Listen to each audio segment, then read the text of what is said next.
दोस्तों आज हम एक ऐसे फार्म पे पहुंचे हैं जो स्टार्ट तो सिर्फ हुआ था 2 गायों से। आज इनके फार्म पे 1.5 साल के अंदर 30 से प्लस गायें हैं और दो दोस्तों ने मिलकर शुरू किया था ये फार्म।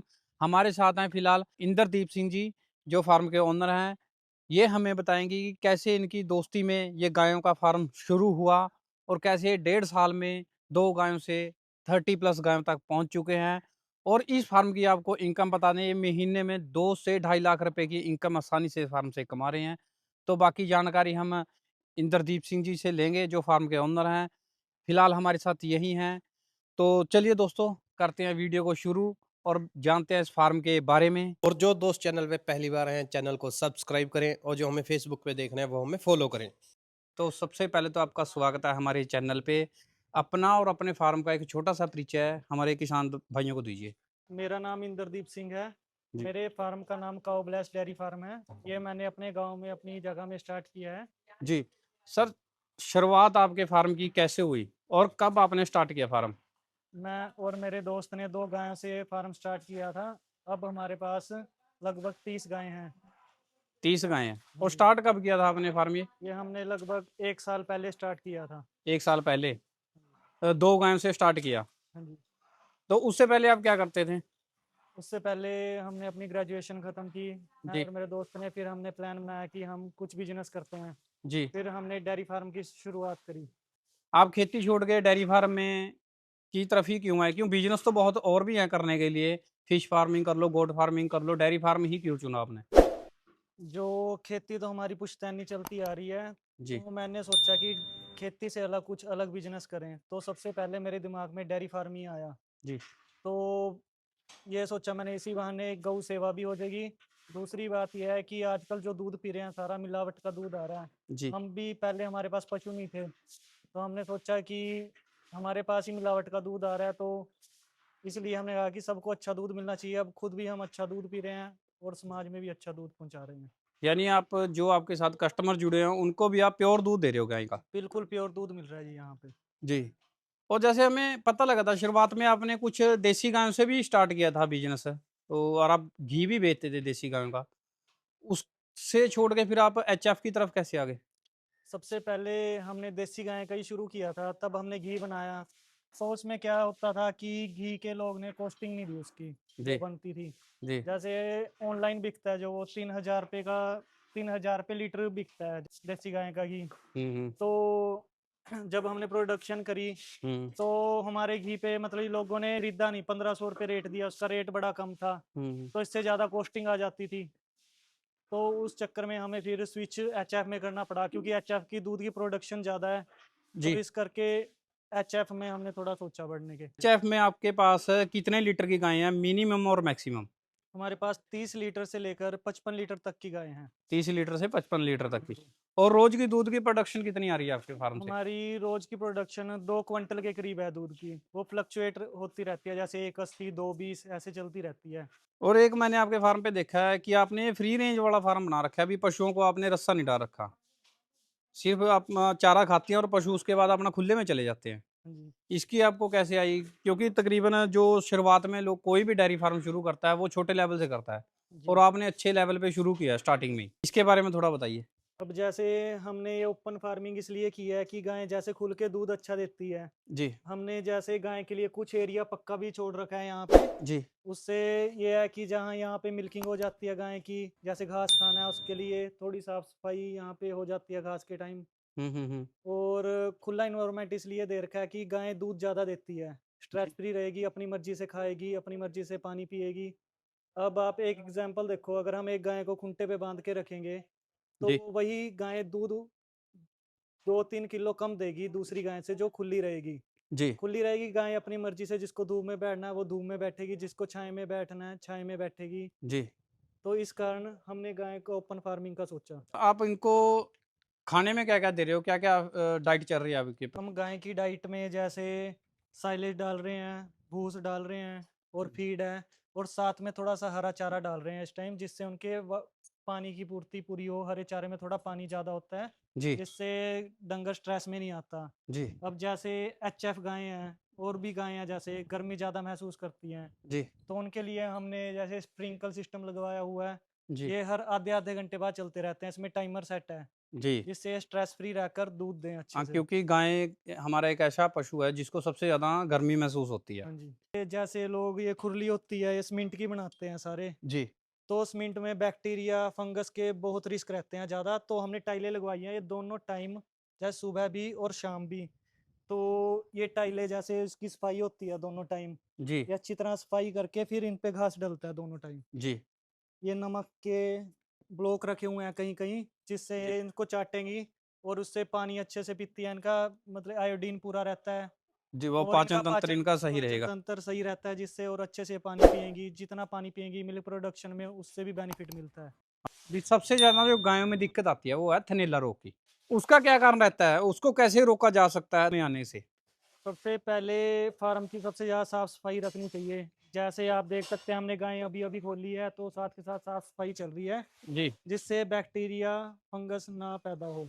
जी अब जैसे मिल्किंग करने के बाद कई लोग दूध नीचे पड़ा रहता है यहाँ पे, जैसे मिल्किंग करते हैं तो दूध के छिट्टे पड़े रहते हैं, उसमें बैक्टीरिया फंगस पैदा होती है, जी तो उससे गाय बैठती है तो उसके थन में जाके उससे थनैला के रोग की शुरुआत हो जाती है। जो हमारा दूसरा कारण रहता है थनैला आने का, जैसे हम गाय की जैसे दूध निकालते हैं उससे पहले थन को अच्छी तरह साफ करना चाहिए। जी साफ करने के बाद पानी से अच्छे से धोने के बाद उसको अच्छे से कपड़े से साफ करें। जी जब उसके बाद मिल्किंग स्टार्ट कर दिया, मिल्किंग खत्म होती है, उसके जी बाद फिर अच्छे से थन को धो के डीप सॉल्यूशन करें। जी एक आफ्टर डीप सॉल्यूशन आता है गाय के थन के लिए। जी और एक कारण मेन मस्टाइटिस का ये रहता है कि जैसे हम जैसे मशीन को यूज़ करते हैं, इसके अंदर दूध निकलने के बाद बैक्टीरिया रह जाते हैं। कई लोग इसको अच्छे से वॉश नहीं करते, जैसे ठंडे पानी में धो देते हैं, इसको हमेशा गर्म पानी में धों। गर्म पानी में धोने से ये इसके बैक्टीरिया मर जाते हैं। ये तो होगी हमारी आपकी जो भी थनैला रोग किस वजह से आता है। अब जी, आपका हम करते हैं शेड की बात करते हैं। आपने शेड काफ़ी अच्छा बना रखा है, खुला-डुला जी, खेत में हवादार। जी। इसका हमें स्ट्रक्चर बता सकते हो भी कितने बाई कितने में एरिया में शेड बना हुआ है? जो हमारा शेड का एरिया है वो 40 बाई 80 का एरिया है। जी, इसकी लगा लो लंबाई 80 फुट है, जी, चौड़ाई 40 फुट है। जी। और खुला एरिया है जो गाय का, आप देख सकते हो, जैसे ये अलग है इससे। ये इससे अलग है, हाँ आपकी जी। जो छता हुआ है वो 80 फुट लंबाई में है, और 40 फुट 40 चौड़ाई फुट में। चौड़ाई में है। जी, जी। और अभी हम आगे फ्यूचर में 1 साल के अंदर इधर भी 40 फुट बनाने का सोच रहे हैं। और यानी आपका हमने देखा या उस साइड से जैसे स्ट्रक्चर दिख रहा है, अभी आपने उस साइड के लिए भी जी। शेड का पहले से ही प्रिपेयरिंग कर रखी है, अभी उस साइड भी आपने शेड बनाना है। हमने स्ट्रक्चर ऊपर से आप देख सकते हो इसी हिसाब से बनाया कि ये बीच का हट एरिया है, जैसे जी, ये बीच में आएगा। ये एरिया 40 फुट का इधर है, 40 फुट का दूसरी साइड आएगा। जी। क्या आगे फार्म और बढ़ाने का मकसद है क्या अभी अब आपका और? हमारी प्लानिंग 300 प्लस गाय की है अभी तो। 300 अब प्लस गायें? हाँ जी, कितने टाइम तक? अभी डेढ़ 2 साल तक 300 हमारी प्लस पूरी कोशिश रहेगी कि हम 300 प्लस करें। 300 प्लस कर दें। हाँ जी। तो इससे तो लगता है कि आपकी दूध की जो डिमांड है वो काफ़ी ज़्यादा होगी, तभी हाँ आप जी। इतने बड़े लेवल तक जाने की हाँ जी, कोशिश हाँ कर जी। रहे हो।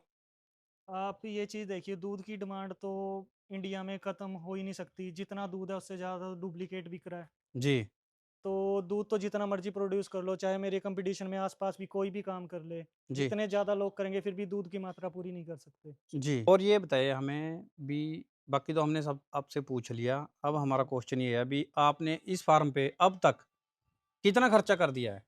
हमने अपने फार्म में लगभग 55 से 60 लाख तक का खर्चा कर दिया है। इसमें गायें भी इंक्लूड हैं। जी, इसमें हमारा स्ट्रक्चर है, जैसे और हिडन चीज़ें हैं, बहुत चीज़ें, जैसे साइलेज स्टोर किया थोड़ा। जी, और आप लगा सकते हो मिल्किंग मशीन होगी, फ़ैन हो गया, जी। और भी बहुत छोटे-छोटे खर्चे हैं, वो मतलब एकदम हाँ, ठीक है बता नहीं वो सकते हैं, यानी सब आपने लिखे हुए हैं वो खर्चे। तकरीबन डेयरी फार्म है जो आपका सारा 55-60 लाख रुपए में कंप्लीट हो गया। हाँ जी, जैसे बोर कराया, छोटा बोर की ज़रूरत थी, उस पे भी खर्चा, हुँ, ऐसे हुँ। कर के हिडन खर्चे बहुत हैं। क्योंकि पानी तो चाहिए ही, जी, जी, गायों के लिए बिल्कुल। सबसे ज़्यादा मेन ज़रूरी तो जी, पानी जी, भी है ना, बिल्कुल। पानी भी ज़रूर चाहिए। जी, जी। अभी आपने बताया अभी आपने 55-60 लाख रुपए खर्चा कर दिया। जी, जी। अभी हम आपकी इनकम निकालेंगे, ताकि जो हमारे किसान भाई वीडियो को देख रहे हैं, उनको पता तो लगे भी डेयरी फार्म में हमें कितनी बचत होती है। हमारा जैसे दूध का कॉन्ट्रैक्ट कंपनी से टाई अप है। जी, कंपनी की गाड़ी यहाँ पे आती है, ये कंडा रखा हुआ है, हमने यहीं से उठा के लेके जाती है दूध को। जी। तो सारा दूध हमारा कंपनी में ही सेल होता है। हमारी ऑन एवरेज 8 से 9 हज़ार का डेली का दूध का। डेली दूध आप 8 से 9 हज़ार रुपए का कंपनी को दे रहे हो। हाँ जी। तो यानी इस हिसाब से आपका महीने का लगाएँ, अगर 30 दिन का निकालें हम जी, 8,000 एवरेज निकालें, ठीक है ये जी। 8,000 आप डेली बेच रहे हो। और 30 दिन का तो 2,40,000 रुपए का आपका मंथली हो गया। जी, जी, बिल्कुल। और इसमें से खर्चा कितना हो गया? इसमें से 50% खर्चा रहता है। जो 50% खर्चा हमारा आ जाता है, जी, जी, यानी जी। कोई भी अगर बिज़नेस शुरू करना चाहता है तो उसको 1 लाख या 1,20 आसानी से बच सकता है। 50% तो खर्चा आ रहा है अगर आप सीज़न में साइलेज स्टॉक करोगे। जी, अगर आप सीज़न में साइलेज स्टॉक नहीं करोगे, बूस्ट स्टॉक नहीं करोगे, तो वही आपका खर्चा 60, 65, 70 तक जा सकता है। यानी फिर खर्चा और बढ़ जाएगा। हाँ, वो सीज़न जैसे आगे-आगे सीज़न में जैसे बिना सीज़न की चीज़ होती है, उसके रेट बढ़ जाते हैं तब। जी, अब बाहर से खरीदोगे वही चीज़ आप जैसे बूस्ट खरीद रहे हो ₹400, जी। उसी का रेट ऑफ सीज़न में 1200-1300 ऐसे चला जाता है। तो आप खुद ही देखो कि प्रॉफ़िट हाँ, ये तो है, अगर क्योंकि हमें अगर सारी चीज़ ही बाहर से खरीदनी पड़ेगी तो प्रॉफ़िट कहाँ से होगा? प्रॉफ़िट फिर तो लॉस में ही प्रॉफ़िट जाएगा। तो कम होता चला हाँ जाएगा। जी, हाँ जी। सर, एआई का क्या प्रोसेस है आपके फार्म पे? एआई कहाँ से करवाते हो और कैसे कराते हो इनकी? हमने स्टार्टिंग में एआई कराते थे हम, तो हम वर्ल्ड वाइड के सीमन यूज़ करते थे। जी, तो अब हम थोड़े नेक्स्ट लेवल की चीज़ कर रहे हैं कुछ, जी। हम एम्ब्रॉयड ट्रांसफ़र कर रहे हैं अब गाय में। वो क्या होता है? एम्ब्रॉयड ट्रांसफ़र में ये रहता है कि जैसे वो स्ट्रॉ में छोटा-सा बच्चा बना के ही रख देंगे, जी, गाय की कोख यूज़ करी जाती है, जेनेटिक्स मदर और फादर के वर्ल्ड वाइड के रहते हैं। अच्छा। ये हाई प्रोडक्शन की गायें हैं, उनके एग्स यूज़ करके और हाई प्रोडक्शन का सीमन है जैसे बुल का, वो जी, यूज़ करके एम्ब्रॉयड बनवाते हैं हम, फिर उससे गोदरेज कंपनी करती है, जी। हम उससे करवा रहे हैं ये चीज़। इसका क्या बेनिफिट रहता है फार्मर को? इसका बेनिफिट ये रहेगा कि हम बिल्कुल लेटेस्ट जनरेशन पे आ जाएँगे, जो लेटेस्ट जनरेशन के सीमन और हम वो यूज़ करवा रहे हैं, जी। एम्ब्रॉयड ट्रांसफ़र हम लेटेस्ट यूज़ करा रहे हैं। क्या उनका मिल्किंग में भी कोई फ़र्क रहेगा, भी मिल्किंग ज़्यादा होगी उसकी? हाँ जी, हाई प्रोडक्शन मिल्क की गाय के यूज़ कर रहे हैं हम। तो इंद्रदीप भाई, हमें ये बताइए भी, जैसे हमारा कोई युवा फार्मर डेयरी फार्म शुरू करना चाहता है, जी। उसके लिए आप क्या रिकमेंड करते हो? उसको क्या सलाह देना चाहते हो? सबसे पहली बात मैं ये कहना चाहता हूँ कि डेयरी फार्म सिर्फ़ वही बंदा कर सकता है जिसका सबसे ज़्यादा इंटरेस्ट है। जी, अगर आप सोचें कि हम पहले दिन ही किसी को देख के डेयरी फार्म यहाँ से वहाँ का इतना पैसा लगा के करें, तो वो सही नहीं रहेगा। जी, सबसे सही बात ये रहेगी कि जैसे आप 2 पशुओं से स्टार्ट करो। जी, 2 पशुओं से आप स्टार्ट करोगे, आप देखो ऑटोमैटिकली 1 साल बाद 2 बच्चे उनके भी होंगे। जी, डबल तो यही हो गया। दूसरा आप बीच में काल्फ ऐड करो, जी, इसके मिल्क प्रॉफिट से एक आधी गाय परचेज़ करो, इसको सीखो अच्छी तरह। इसके जी, प्रो एंड कॉन सीखो कि इसमें क्या नुकसान है, क्या फ़ायदा है, जी, ट्रीटमेंट खुद सीखे करने। जी, अगर आप देखो किसी डॉक्टर को आप अपने फार्म पे बुलाओगे, जी, वो कम से कम कोई भी डॉक्टर होगा ₹500 तो लेके ही जाएगा जी। और ये छोटे-मोटे ट्रीटमेंट्स आपको खुद करने आने चाहिए। यानी छोटे-मोटे बुखार का टीका हो गया या कुछ और, जी। गाय को कुछ प्रॉब्लम हो रही है, आपको पता होना चाहिए और उसका इलाज आपको पता होना चाहिए भी जी, क्या जी, इलाज है जी। इसका।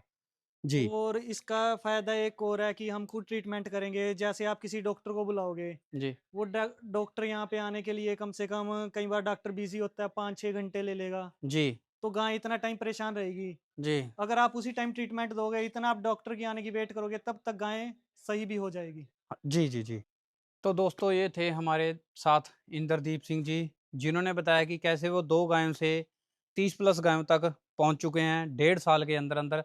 इन्होंने अपने फार्म की है जो काफ़ी ज़्यादा अचीवमेंट कर दिया। आगे भी इनका फ्यूचर में जो, जैसे इन्होंने बताया कि इनका प्लान है भी 300 प्लस गायें अगले 2 साल तक ये कर देंगे। अगर वीडियो आप लोगों को अच्छी लगी है, तो वीडियो को ज़्यादा से ज़्यादा किसानों के साथ शेयर ज़रूर कीजिए।